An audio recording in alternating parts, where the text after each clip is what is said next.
তার দুইবার লালবাগের এমপি ছিল, এর পরবর্তী তার ছেলে এমপি, তার পুরো পরিবার, তার আত্মীয় স্বজন তারা পলাতক। এর কারণ এই হাজী সেলিম লালবাগ এলাকায় দুইবার অবৈধভাবে পার্লামেন্টে ভোট চুরি করে নির্বাচিত হয়েছিল এবং সে ওই এলাকায় একটি সেলিমাবাদ কায়েম করেছিল। সেইখানে সে সরকারি জমি দখল, সাধারণ মানুষের মার্কেট দখল, এমনকি আপনার শৌচাগার দখল করে সেখানে মার্কেট করেছে এবং বহু মানুষের জীবিকা সে গ্রাস করে নিয়েছে, মানুষের সম্পদ দখল করেছে, মানুষের মার্কেট দখল করেছে, মানুষের ব্যবসা প্রতিষ্ঠান দখল করেছে। সর্বোপরি ওই এলাকায় সে একটি রাজত্ব, সন্ত্রাসী রাজত্ব কায়েম করেছিল এবং সে আপনারা জানেন জগন্নাথ হল শত ছাত্রদের বাধার কারণে দখল করে সেখানে একটি মার্কেট তৈরি করেছিল। এক কথায় বলতে গেলে গত 15 বছর এই লালবাগ এলাকায় এবং অত্র এলাকায় তার সংসদীয় এলাকায় একটি সন্ত্রাসের দখলত্বের রাজত্ব কায়েম করেছিল। আজকে ওই এলাকার মানুষ নিঃশ্বাস ফেলছে এবং একটি সন্ত্রাসীর অবস্থান থেকে মানুষ রেহাই পাচ্ছে। তাই আপনারা জানেন যে ছাত্র এবং জনতার আন্দোলন, কোটা বিরোধী আন্দোলনের সময়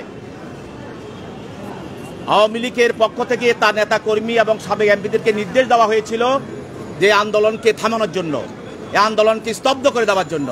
সেই হিসাবে হাজী সেলিম এবং তার পুত্র এবং এলাকার যুবলীগ, ছাত্রলীগ সবাই নেতৃত্বে এই ছাত্র জনতার আন্দোলনের উপরে তারা ঝাঁপিয়ে পড়ে।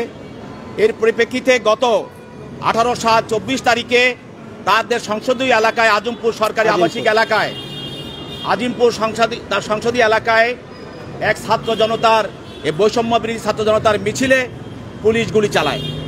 এই গুলিতে আইডিএল কলেজের প্রথম বর্ষের ছাত্র, মেধাবী ছাত্র খালিদ হাসান সাইফুল্লাহ বুকে, পিঠে, মাথায় গুলিবিদ্ধ হয়ে মারা যায়। এই হত্যা মামলায় তার পিতা এই হাজী সেলিম সহ অনেকের বিরুদ্ধে মামলা করে। তার মধ্যে এই মামলায় এজাহার নামীয় আসামি হল হাজী সেলিম, 25 নম্বর এজাহার নামীয় আসামি। এই মামলায় তদন্তকারী কর্মকর্তা এই তদন্তকালে এই আসামির বিরুদ্ধে এই মামলার সঙ্গে জড়িত থাকার সুনির্দিষ্ট অভিযোগ পায় এবং আরও ঘটনা, এই ঘটনার সঙ্গে আরও কারা জড়িত এবং কিভাবে এই সাইফুল্লাহ হত্যা হলো এবং এই পিছনে পরিকল্পনা, সহায়তা এবং ষড়যন্ত্রে কারা জড়িত, এই বিষয়গুলি উদ্ঘাটন করার জন্য তাকে আরও জিজ্ঞাসাবাদ করা প্রয়োজন। সেই মর্মে 10 দিনের রিমান্ড প্রার্থনা করে তদন্তকারী কর্মকর্তা। বিজ্ঞ আদালত তদন্তকারী কর্মকর্তার দরখাস্তের গুণাগুণ এবং এজাহারের বিষয়বস্তু গুণাগুণের উপরে ভিত্তি করে তিনি আসামির বিরুদ্ধে 5 দিনের রিমান্ড মঞ্জুর করেন।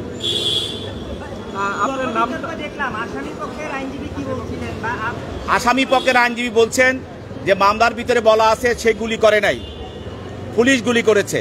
আমরা বলেছি যে ফৌজদারি আমাদের যে দণ্ডবিধি আছে সেখানে বলা আছে যে ষড়যন্ত্রকারী, পরিকল্পনাকারী এবং অপরাধের সঙ্গে যে ষড়যন্ত্র করে, যে মদতদাতা, সহায়তাকারী যে ঘটনা ঘটায়, তার যে অপরাধ, যে শাস্তি ওই ষড়যন্ত্রকারী, মদতদাতা এবং সহায়তাকারীর একই অপরাধে সে অপরাধী। সেই হিসাবে এই হাজী সেলিম এই হত্যার সঙ্গে আরও অন্য এজাহার নামে যারা তার হত্যার সঙ্গে, ষড়যন্ত্রের সঙ্গে তারা জড়িত, মদতদাতা, সহায়তাকারী এবং পরিকল্পনাকারী। আপনার নামটা একটু বলবেন? আমি ওমর ফারুক ফারুকি, সাবেক সাধারণ সম্পাদক, ঢাকা আইনজীবী সমিতি। এই মামলা আমরা প্রসিকিউশন পক্ষে আমরা কোর্টকে সহায়তা করেছি।